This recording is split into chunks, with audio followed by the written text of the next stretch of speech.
So, ladies and gentlemen, I'm not going to bore you too much. I'm just going to go straight by inviting to join us today, just for a few minutes, to provide its welcome address, the Council for Trade in Nigeria. I'm just going to read his bio briefly. Mr. Nicholas Agbo is the counsel in charge of trade and investment at the Consulate General of Nigeria in New York. He graduated from Ahmadu Bello in Nigeria, got his master's in international relations in Australia and in India, respectively. He has served in various capacities in local and foreign offices, with regards to his diplomatic service. He served as secretary to the Permanent Mission of Nigeria. He has served in Geneva. He has served in New Delhi in India. He's in New York. He has been to Beijing, and he's here in New York. In fact, when he came, he was the acting consul general. So he has to his credit research work on the role of regional organization and peacekeeping. So Mr. Ella is someone that I respect so much. A lot of the things that I've done with the Nigerian consulate, we've been able to do it with him because he has the heart and passion for trade. Without wasting much of your time, I'd like to invite Mr. Nicholas Ella to please take on and have his presentation. Thank you. Thank you, Gwenga, for the kind introduction. I bring you greetings from the Consul General of Nigeria in New York, my boss, Honorable Ben Okoyen, and to wish the participants to this forum a very great deliberation. I wish to recognize and pay my respect to Mr. Gwenga Omotayo, a very young and dynamic Nigerian entrepreneur who really believes in Nigeria and has been an ambassador of trade and investment for Nigeria.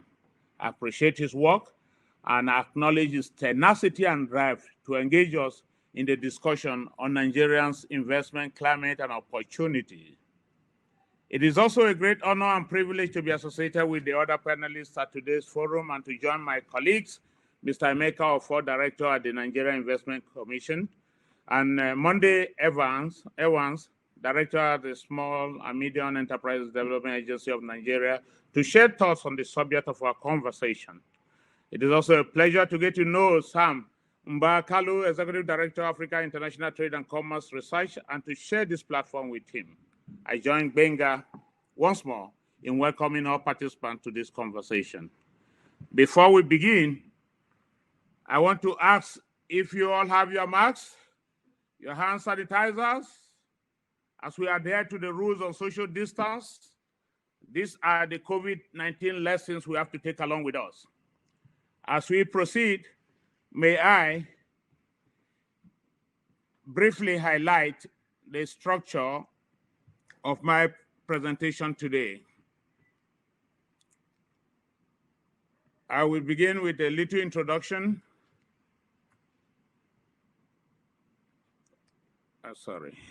With a little introduction, an overview of the Nigerian economic outlook, factors that support the need for doing business in Nigeria as the next frontier of growth in Africa. I want to also discuss the advantages we will have to derive from the African Continental Free Trade Area, and also to suggest some economic sectors that will provide opportunities for the diaspora to do business in the post-coronavirus era, and there we come to our conclusion. And because I have my colleagues and friends in this conversation, I will not dwell much on some of the issues that I have intended to talk about, but I will be addressing this platform on the topic doing business in Nigeria as it is the next frontier for growth in Africa, and the opportunities that are available to the diaspora. This is in recognition of the fact that Nigeria provides an interesting environment where a lot of innovation and great ideas are taking place right now. And what is said about Nigeria is as good an example for other countries in the continent. For any meaningful foreign investor, Nigeria is recognized for its great potentials. This is so because Nigeria has been widely seen as a country that does not only has a great need for investment in infrastructure, healthcare, power, energy, technology, and agriculture, but also a place that offers investors some of the best opportunities on the continent on return of investment. In recent years, there has been a lot of investment flow that has helped transform Nigeria. Investors have built critical infrastructure like power plants that are not only improving the quality of life, but also supporting increased business activities by strengthening telecommunications networks. They have also helped in foster connectivity with the rest of the world using technology and the internet. They are providing finances to small businesses and medium enterprises that are key sources of job creation and opportunities. And they are investing in technology firms, helping them improve their yield and reach larger market.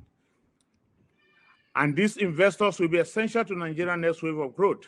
Among these investors are the teeming diaspora population that has continued to offer their capital, talents, skills, and expertise to foster economic growth and development in the country. If we look at the Nigerian economic outlook, I would not want to bore you on it, but Nigeria, as you know, is the largest economy and the most populous country in Africa with an estimated population of nearly 200 million, which is expected to grow to 400 million by 2050 and become the third most populous country in the world after China and India. As key regional player in West Africa, Nigeria accounts for 47% of the West African population. And in 2020 reports of the World Bank in its ease of doing business, Nigeria is rated among the 10 most improved economies in the world. Nigeria also moved up about 34 places to its present position of 134 in the World Bank Ease of Doing Business Index. The government has recently introduced the Economic Recovery and Growth Plan, established as a policy to reduce the country's dependence on oil and diversify the economy. The plan focuses on 6 priority sectors: agriculture, manufacturing, solid minerals, services, construction and real estate, and oil and gas. The government produced specific programs for each sector and defined broader growth policy enablers to drive the plan. Interestingly, the priority sectors of agriculture and solid mineral maintain consistent growth throughout even the recession period. Despite persistent weaknesses such as deficit transportation infrastructure, the Nigerian economy has grown moderately for the decade, even ending prior to the coronavirus pandemic. We also have agricultural development as one of the key priorities of the government of Nigeria in its efforts to diversify the economy and create jobs. The government has identified 10 crops: rice, maize, cassava, cocoa, tomato, cotton, oil palm, poultry, fish, livestock, and dairy, for which it is implementing a series of initiatives to increase local production and processing. Some of these initiatives include the Anchor Borrowers Program, the Commercial Agri Credit Scheme, the Agricultural Credit Guarantee Scheme Fund. The government is also undertaking the establishment of special agro-processing zone to increase production and processing of certain crops by enabling the deployment of infrastructure and expansion of existing agriculture clusters. Science and technology, again, is an area the government is focusing on. It is obvious that if Nigeria, given its natural resources, is to successfully transform its economy and take a rightful place in the Committee of Nations, science and technology and its integration in the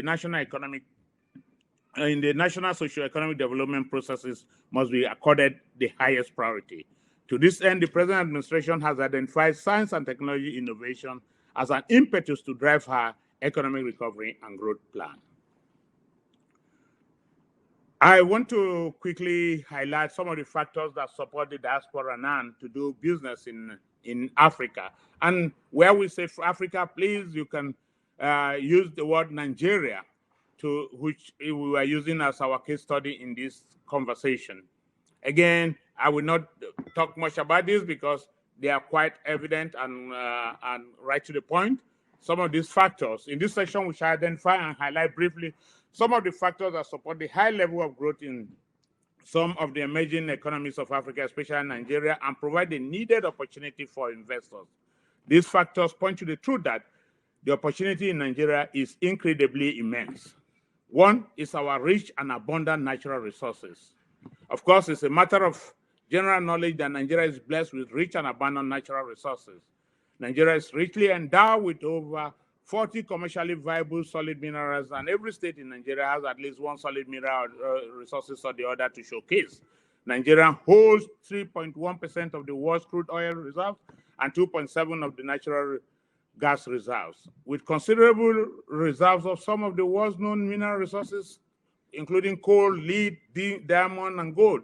With this great natural wealth, it is expected that Nigeria will determine the global mineral and oil prices. Of course, regrettably, we know that this is not going to be, and this has not happened, but we need to develop and put some beneficiation to some of the mineral resources that we develop. The second is the youth, a very youthful population, increase in working population.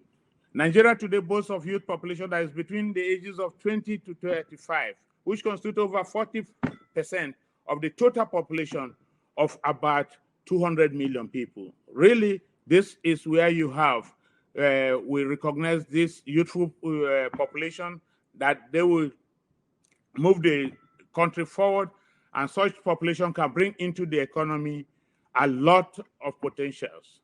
Of course, it's said that if we don't put them into productive use, they will constitute some risk to the economy. And in a country with high unemployment rate, this could be a ticking time bomb. We really need now our diaspora community to invest in the country and use the talents and youth, the populations there to their advantage. Nigeria has an active introduction of foreign capital. Of course, Benga's introduction has highlighted what he's to talk about, the FDI and the remittances that we have now. So we can leverage on what we are putting into the country to develop it in all ramifications. Nigeria, since 1999, when we enter into the Fourth Democratic Republic, has maintained stable political climate. The stable political climate is ensure peace and security in the country. Of course, the later part of it has been a little bit problematic. We know of the crime rates and insecurity in some parts of the country, but that has not deterred us. But the political stability, we know, brings in the needed progress that we need. And in fact, if I should quote the South African president, when he addressed the Second African Investment Forum in Johannesburg, he said, much of the economic progress over the last few years has been made possible by development in the political space. Global Investor Survey consistently highlight political stability and security as important consideration for committing capitals. As Nigerians in the diaspora, I know that these factors have affected how they could inject more funds to help prepare the economic growth and development of the country. Nevertheless, Nigeria needs you, and you have your family there. You really need to invest in the country at this time. We have a very rise in the middle class with purchasing power. Of course, associated with the rise in the youthful and working population is the rise in the purchasing power of the middle class in Nigeria. This presents exciting opportunities to global businesses for expansion in retail and distribution. The changing demographics and improving business environment in Nigeria are just two factors contributing to rising household consumption in Nigeria. The rising income among all economic groups and increasing demand for goods and services should encourage businesses to explore introducing their products to the country. Therefore, lucrative opportunities exist throughout Nigeria in the various sectors we have highlighted above. Growth in industrialization. Of course, the launch of the African Continental Free Trade area in March 2018 is expected to transfer Africa into a single market for goods and services in the continent, and that will unlock the manufacturing potentials and facilitate industrialization. And with this, we want to put the diaspora in the picture, that we really need them. They are present, which will accelerate sustainable growth and job creation, and which again is among the cardinal objectives of the AFTA. The boom in manufacturing will absorb the large youth population of workers and place them into productive and decent paying jobs. Given Nigerian population and resource endowment, it is important that we harness our raw materials and resources to enhance the industrialization of the country. We have the high growth rate. Of course, this we know had been at the range of 5.7 to 7% before the pandemic. Even during this pandemic, we see that the Nigerian economy has maintained a growth trajectory of about 2%, and which is very good for us. And we hope that with that, Nigeria will still come up of this present situation and improve the economy and diversify growth in all ramifications. Of course, we have improved linkages to global supply chains. The federal government has been taking a more assertive role in international markets, including through proactive diversification of trading partners. We have been calling on investors and Nigerians here to take advantage of the African Growth and Opportunity Act and develop linkages, backward integration, and other processes to enhance our share of value addition in the country's export. In this way, there is increasing expansion of global supply chain to other areas of the economy. We need to take advantage, therefore, of the Agbo and increase our export trade with the United States. The diaspora community will be at hand to drive this process. Yes. Thank you so much. Wow. Okay, good. Wow. If you allow me a little time, I can just talk a little bit about the African Growth and Opportunity Act. We can, yeah, you can round up with the ACFTA, sir. Yes. What I would ask is you would provide us the slide. Okay. We can, if you don't mind, we can share it with everyone. Okay, fine. That's very good because it's quite self-explanatory. The basic incentive for doing business in the Africa, it provides high rates of economic growth that will emerge from a large and growing market capable of attracting large-scale and long-term investment. It will provide good prospects for rapid economic diversification and structural transformation. It can connect Africa through inter-country linkages in transportation, in communication and energy, and educate.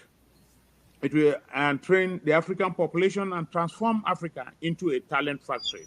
Yes, it will also enhance the growth of inter-African trade. I think the diasporas are invited to take advantage of these initiatives and invest in Nigeria. I thank you for your time. It's been a wonderful opportunity to be connected with you, and we are available for any question that you have. But beyond that, I just really have a final word for the diaspora community. As a mission, our effort at the consulate are geared towards the vigorous pursuit and promotion of Nigerians' foreign and domestic policy for the diversification of the economy, through which we utilize investment-related outreach, such as the one being held here today.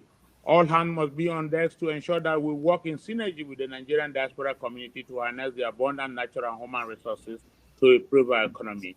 In recognizing the enormous potential that the diaspora brings to the growth of the economy and the promotion of foreign direct investment, we must sustain and improve on these efforts. I thank you, Agbenga, for this wonderful opportunity, and God bless you. Thank you.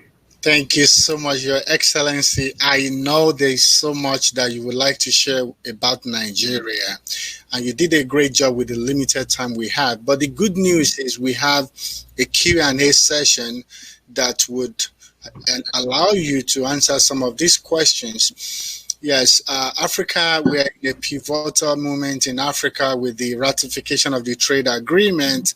There's no better time for anyone to take Africa serious. With over a billion markets without frontiers, without all the bottlenecks, even if you're selling a product for 1 cent in Africa and you have access to a billion people, that is massive. So there's a lot going on. But thank you, sir, for bringing that up. We sincerely appreciate you. I'll bring you back during the Q&A.